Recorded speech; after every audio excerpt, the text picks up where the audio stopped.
Assalamualaikum warahmatullahi wabarakatuh. Perkenalkan, nama saya Siti Nurfadila, nomor induk mahasiswa 2320806.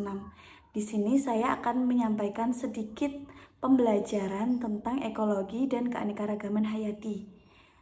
Sebelumnya, bagaimana kabar kalian semua?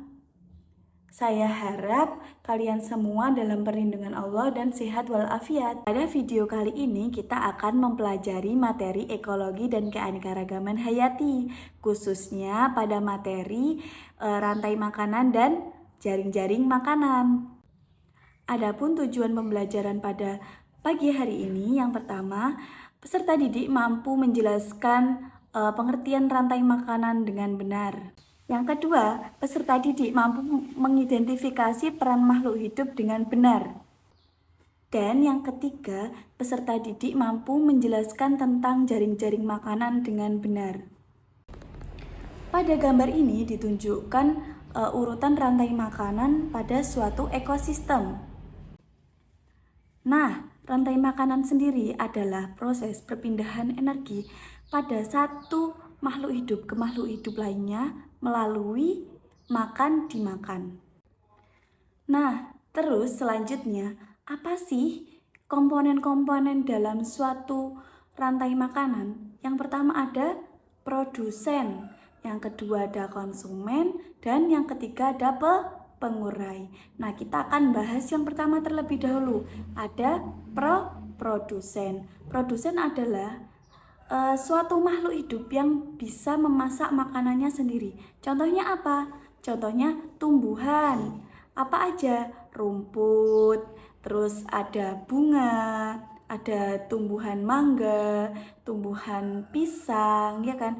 Dia bisa memasak makanannya sendiri melalui apa? Melalui fotosintesis.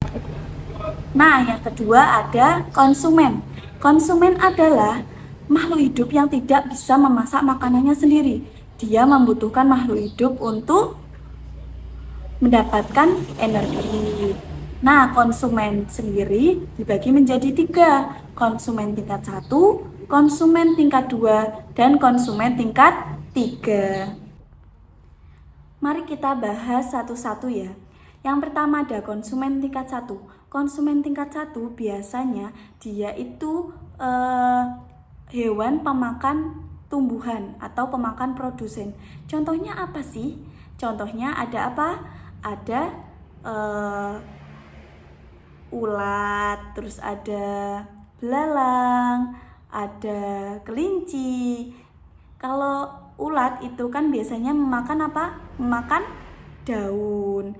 Terus ada kelinci. Kelinci memakan buah atau bunga, ya kan? Atau tumbuhan lain. Nah, yang selanjutnya adalah konsumen tingkat 2. Biasanya dia itu pemakan hewan lain. Contohnya apa? Burung yang memakan belalang. Belalangnya sebagai konsumen tingkat 1 dan burung sebagai konsumen tingkat 2 karena dia memakan belalang. Nah, kebanyakan konsumen tingkat 2 ini karnivora atau omnivora. Omnivora itu apa? Pemakan segala. Kalau karnivora itu pemakan hewan atau pemakan daging, ya. Pemakan selain tumbuhan itu. Yang selanjutnya adalah konsumen tingkat 3. Konsumen tingkat 3 adalah pemakan hewan pemakan konsumen tingkat 2. Contohnya apa? Contohnya elang yang memakan ular. Ular sebagai konsumen 2 dan elang sebagai konsumen puncak atau konsumen 3. Nah, yang terakhir adalah dekomposer. Apa sih tugas dekomposer? Tugas dekomposer adalah menguraikan hewan-hewan yang sudah mati. Contohnya apa? Contohnya bakteri dan jamur. Nah, di sini ada contoh dari rantai makanan. Yang pertama ada padi, ada tikus, ada ular, ada elang, dan ada pengurai. Nah, kalau di sini yang sebagai produsen itu siapa? Betul, rumput. Nah, yang sebagai konsumen tingkat 1 siapa? Tikus. Karena apa? Tikus memakan rumput dan dia menjadi konsumen tingkat 1. Dan yang menjadi konsumen tingkat 2 siapa? Ular. Jadi tikus dimakan oleh ular. Selanjutnya konsumen tingkat 3-nya siapa? Elang. Elang makan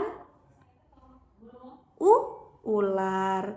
Dan kalau elang mati itu diuraikan oleh jamur dan bakteri atau disebut juga dekomposer gitu. Setelah kita selesai mempelajari tentang rantai makanan, selanjutnya kita akan mempelajari tentang jaring-jaring makanan. Jika rantai makanan menunjukkan makan dimakan secara sederhana, kalau jaring-jaring makanan itu dia dimakannya lebih kompleks daripada rantai makanan. Jikalau rantai makanan kan cuma satu siklus, ada produsen, konsumen, dan pengurai. Nah, sedangkan kalau jaring-jaring makanan itu dia lebih kompleks, lebih banyak. Intinya itu kalau rantai makanan hanya satu siklus, kalau jaring-jaring makanan itu gabungan dari beberapa rantai makanan.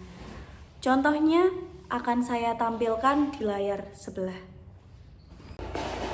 Di alam, makhluk hidup tidak hanya memiliki satu jenis makanan. Misalnya, seekor ular bisa memangsa apa aja, kan tidak hanya tikus, dia juga bisa memangsa kelinci, dia juga bisa memangsa burung, dan lainnya. Begitu juga dengan elang, dia bisa memangsa ular ataupun burung. Karena adanya hubungan tersebut, terbentuklah jaring-jaring makanan. Sekian dari saya ucapkan terima kasih. Wassalamualaikum warahmatullahi wabarakatuh.